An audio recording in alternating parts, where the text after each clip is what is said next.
They just keep coming in, folks. Remember, you too can share your paranormal experience right here on What Do You Think?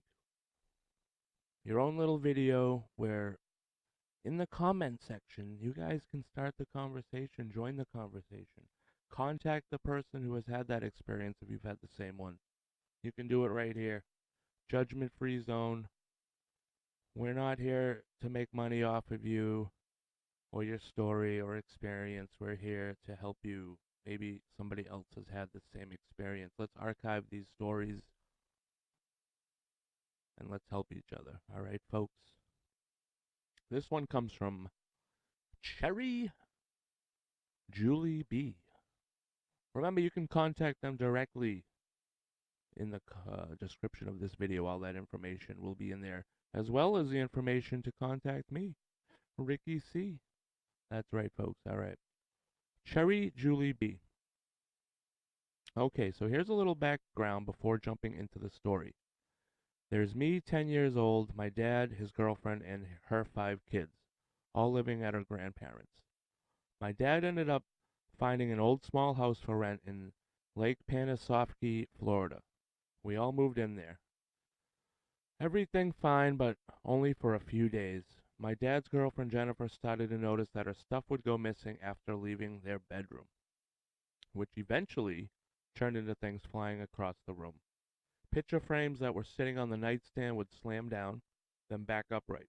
My dad would hear little kids running up to their door at night, thinking it's her kids, but yank the door open to find all of us sleeping on the couch. My dad thought it would be a great idea for them to have an EVP session, which was not a great idea at all. They talked and asked questions for a minute, and then Jennifer decides to start talking smack to the entity, saying it needs to give her stuff back. They play the recording, and after the part where she's being rude, you hear a loud static, "Get out!" They both, ooh, see, I scared myself. They both run into the living room to where the kids and I are sat down on the couch, freaked out. They start telling me what happened, and not even a minute later, loud footsteps come charging from their room towards us. All I see is Jennifer being picked up by her shoulder and shoved towards the front door. Everyone starts to run out. My dad jumps over the defenseless baby on the floor out the door, and I'm just sitting there froze struck. I finally get the courage to get up, grab the poor baby, and run out the door. We all run to the neighbor's house, telling them what happened. They come over to try to bless the house, and I can see them through the window from the outside. The lights are flickering, and things are being thrown around like a tornado, just like a frickin' movie. I'm just stuck there in awe that things like this could even happen. After the craziness, we all piled up inside of the car, leaving our belongings in the house and going back to her grandma's, where they dropped the kids and I off to go to my dad's friends. While at his friends, they were talking about everything that happened. His friend Tori asks to hear the recording, so my dad goes to show him, and his phone just completely stops working. Tori starts laughing, saying they're making things up. A minute later, Tori's phone dings, so he picks it up, and the recording starts playing on his phone by itself, though my dad never sent it to him. It goes straight to the part where it says, "Get out!" Tori looks horrified and just stands there.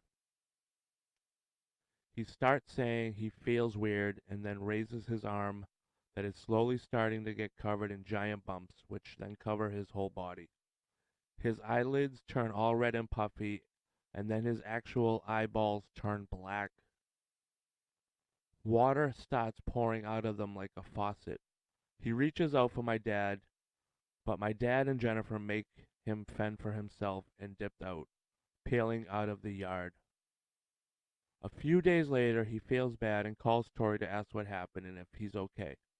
Tori starts to respond, but his voice is quickly cut off by the same static voice saying, "You're next." My dad broke the whole flip phone in half and threw it out the window while he was driving. So a week goes by, and my dad still has to get our stuff out of the old creepy house. Him, Jennifer, and some other friends go back to the house, leaving Jennifer sitting in the car because she's too scared. My dad goes inside and starts taking pictures with the camera like how some ghost hunters do. He looks back at the pictures to see faces in the window with black pits for eyes and mouths along with Jennifer's birthday written on it.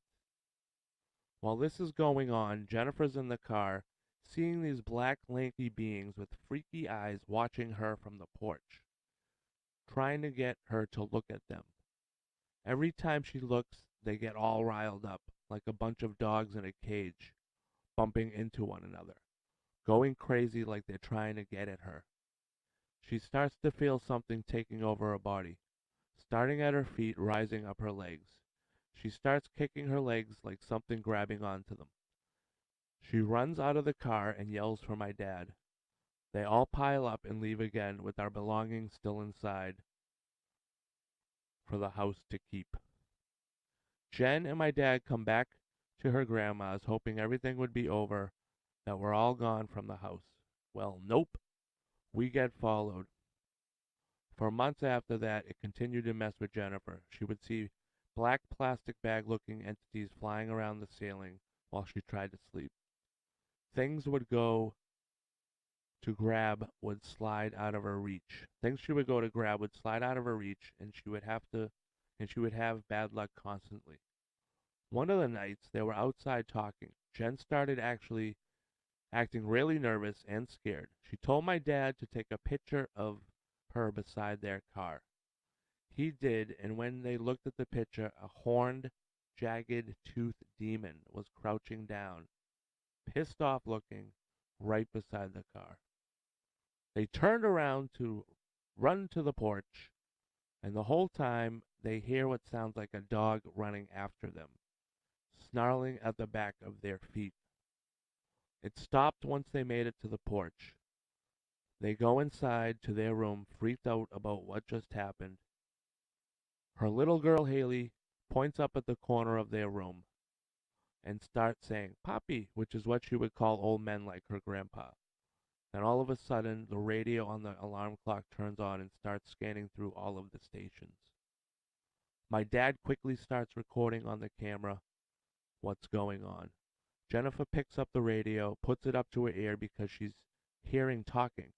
A second later, her head gets yanked back by her hair and her face pops in. And this face pops in and smiles at the camera. It was like the same faces in the window. See through, black eyes, black mouth, creepy as heck. More things happened after that, but I've already went on for so long. The haunting never stopped until my dad and Jennifer broke up. I actually reached out to CherryJulie-B to see if she had that picture that she talked about or get it, but unfortunately she is unable to get that. So there is a lot to take in on this one, folks. I think it's a classic case of taking some, an entity home with you, maybe something attached to her or an item she has. So with that,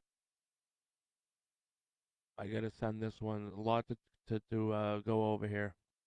I'm gonna have to send this one right to the audience and ask